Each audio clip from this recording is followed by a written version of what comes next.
Hi everybody, this is Manny with Classic Auto Repair.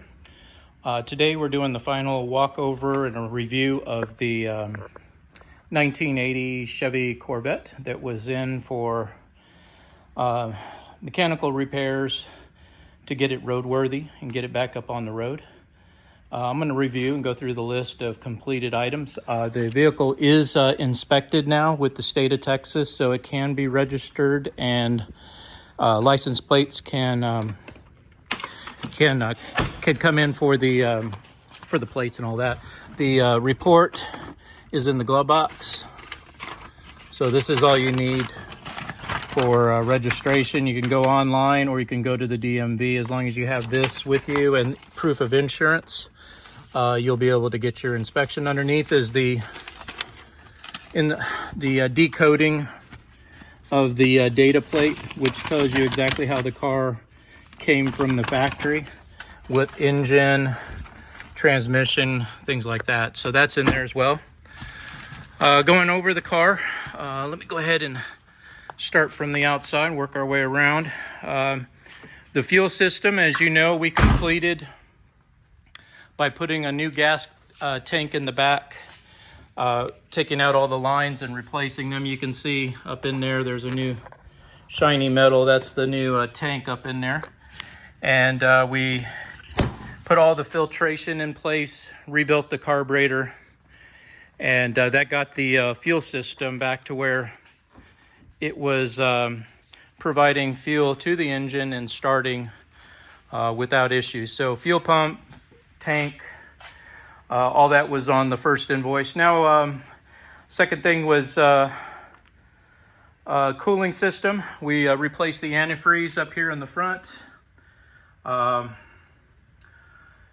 water pump and fan clutch have already been replaced from a prior repair, and it doesn't show signs of leaking, so you're good there. We replaced the belts, put all new belts on it, and a new radiator cap because it was losing pressure. We did an oil and filter change on it, changed the PCV valves, which lowers the crankcase pressure. We replaced all the spark plugs, the wiring, distributor cap, rotor inside, air cleaner inside of here has been replaced.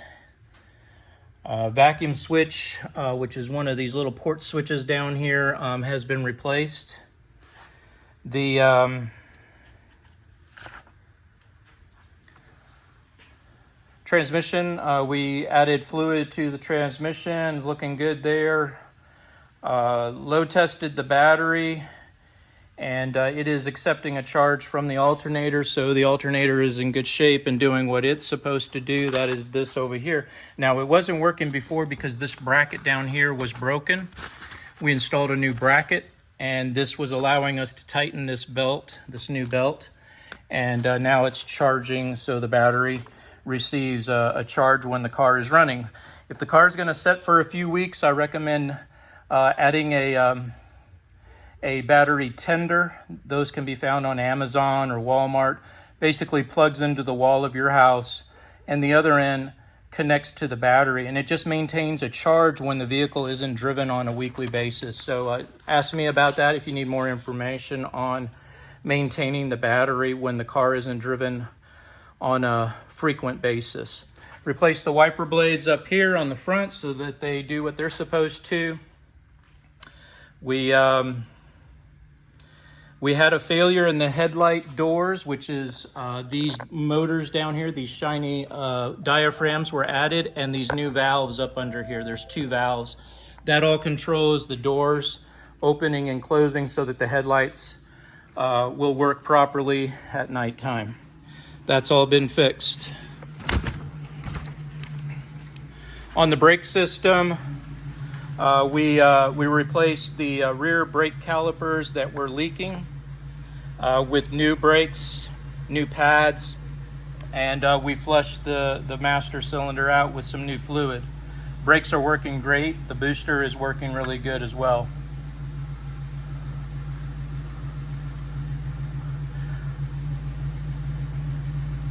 All right, moving on, interior, the steering column.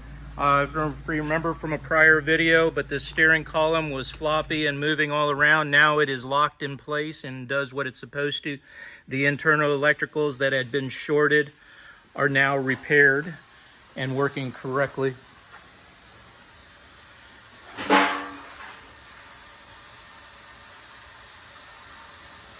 All right, let's see, going down the list, T-top weather stripping was removed and re-glued so that they seal the top of the area correctly.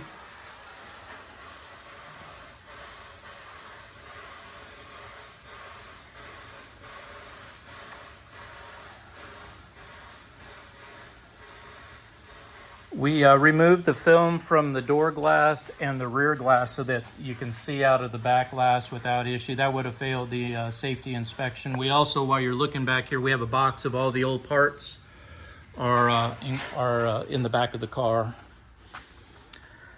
On the lighting, we went around and we replaced bulbs that were missing or burned out around the entire vehicle, front and back. All of these were either faulting or only maybe one was working.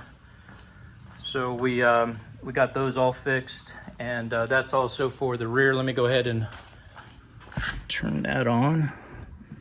And you can see now we've got lighting all around the car. License plate light was out. We put a new bulb in there. And like I said, all the way around the front, got all the parking light system working again, so the lights are working correctly there.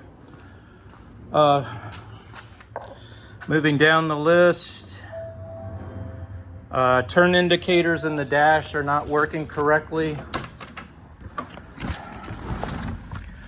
So up in the dash area, I did a couple things. One, I installed a horn button underneath the dash.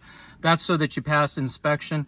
There are some other parts that are defective in here, but it gets really expensive to do everything in here. I mainly wanted to lock this down so that there was no movement. I went ahead and added a horn button down here. Just push on the button, that passes the inspection, and you're good there. As far as the blink indicator was out on the dash here, so even though the blinkers were working outside, you couldn't tell the blinkers were on from the inside. Those have been repaired. All of the gauges here, with the exception of the clock, all are operating correctly and doing what they're supposed to do. As you can hear, engine starts right up, no issue there. Dome lights come on after the key is turned off, and you'll got the warning to tell you to take your key and remove your items. That'll stay on just for a few seconds, and then when the door is closed, it'll shut off. The windows were lubricated, and the windows door glass now goes up and down as it should. Normally you have to have the car running, and then these are your window switches here, and they work fine. Shifting really good, no problems there. Nothing there for you. That's it. Thank you. Back up underneath the hood, we did adjustments on the hood latching system. Made sure everything was working correctly there as well. All right, let me check. Hey guys, I'm recording. Okay, on the rest of this, on the back side of it, as you can see, we did the lid here, put a new grommet inside of here, so this will keep the fuel from going, and got a new gas cap on there as well.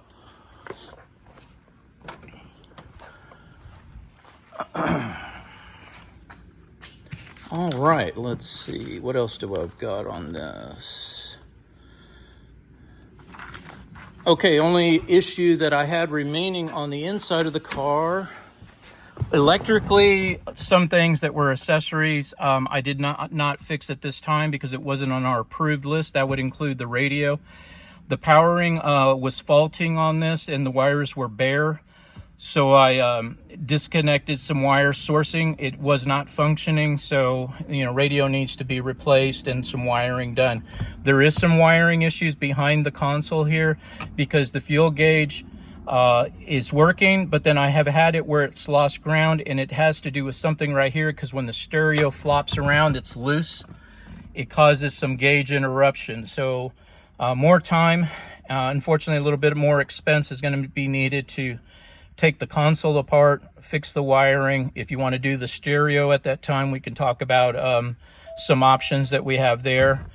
And then inside of the dash, the dash lights themselves, the gauge lights, are not coming on. We've already tested the headlight switch and it's working correctly, but we found a lot of wiring splices and overrides on the electrical harness, and that is causing some faults in the internal illumination of the dash. So to fix it, we'd have to pull the dash cluster, the console, redo the wiring back there, and remove some of the repairs that have been done previously, so that that circuit will work again. You can get some inside dash lights if that's a requirement. Again, a lot of my customers don't drive their cars at night. There's this cruiser for the, you know, running around town during the day. You have to tell me what you want to have worked on, and I'll make sure to get those items fixed on the list.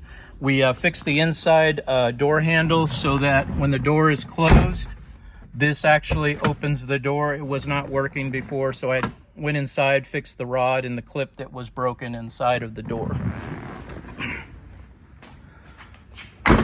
Tires have been checked. We put new wheel lug nuts on that were missing, and that was a safety issue. We got those fixed and repaired as well.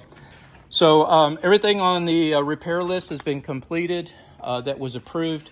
Now we're moving on to the next phase, which would be to let you drive the vehicle, put some miles on it, obviously get the plates on it so that it can be driven.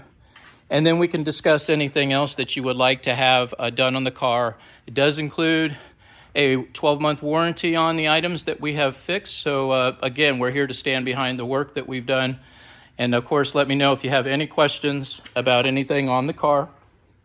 And we'll get that, we'll make sure that the car is working the way that you want it to. Thanks for watching. This is Manny with Classic Auto Repair.